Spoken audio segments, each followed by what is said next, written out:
Yahuah 9. And it came to be when all the kings who were beyond the Yarden, in the hills and in the low country, and in all the coasts of the great sea toward Lebanon, the Kittite and the Amorite, the Canaanite and the Perizzite, the Kui and the Yebusi heard, they gathered together to fight with Yahuah and Yisrael with one accord.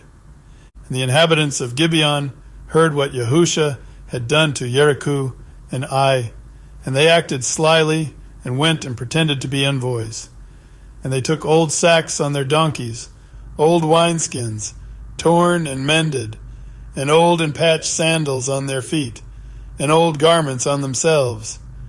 And all the bread of their provision was dry, it was crumbs.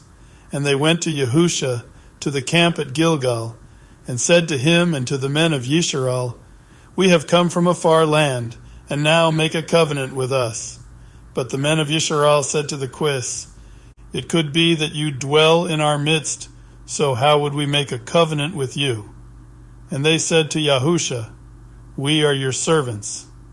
And Yahuah said to them, Who are you, and where do you come from? So they said to him, From a land very far off your servants have come, because of the name of Yahuah your Elohim. For we have heard the report of him, and all that he did in Mitzrim, and all that he had done to the 2 kings of the Amorites, who were beyond the Yarden, to Sihon king of Keshbon, and Og king of Bashan, who was at Ashtaroth. So our elders and all the inhabitants of our land spoke to us, saying, Take food with you for the journey, and go to meet them, and say to them, We are your servants, and now make a covenant with us. This bread of ours we took hot for our provision from our houses on the day that we left to come to you. But now see, it is dry, and it is crumby, and these wineskins which we filled were new, and see, they are torn. And these our garments and our sandals have become old because of the very long journey. And the men of Yisrael took some of their food, but they did not ask the mouth of Yahuah. And Yahuah made peace with them, and made a covenant with them to let them live. And the rulers of the assembly swore to them. And it came to be at the end of 3 days, after they had made a covenant with them, that they heard that they were their neighbors who dwelt near them. And the children of Yisrael set out and came to their cities on the 3rd day. Now their cities were Gibeon, and Kephirah, and Beroth, and Kiriath Yearim.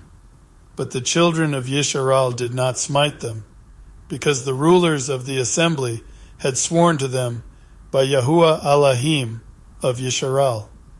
And all the assembly grumbled against the rulers.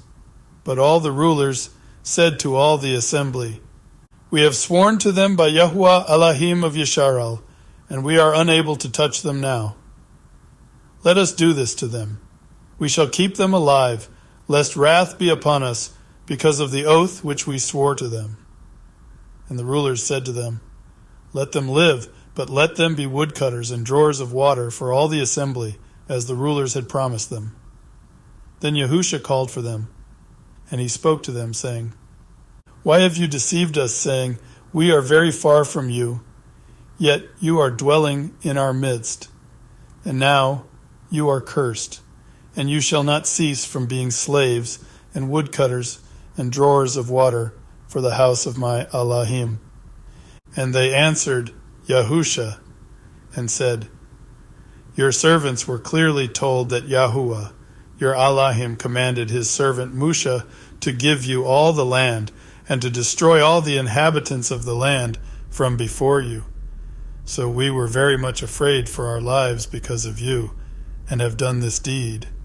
And now, see, we are in your hands. Do with us as it seems good and right to do to us. And he did so to them, and delivered them out of the hand of the children of Yisrael. And they did not kill them. And that day Yahuah made them woodcutters and drawers of water for the assembly and for the altar of Yahuah, even to this day, at the place that he should choose.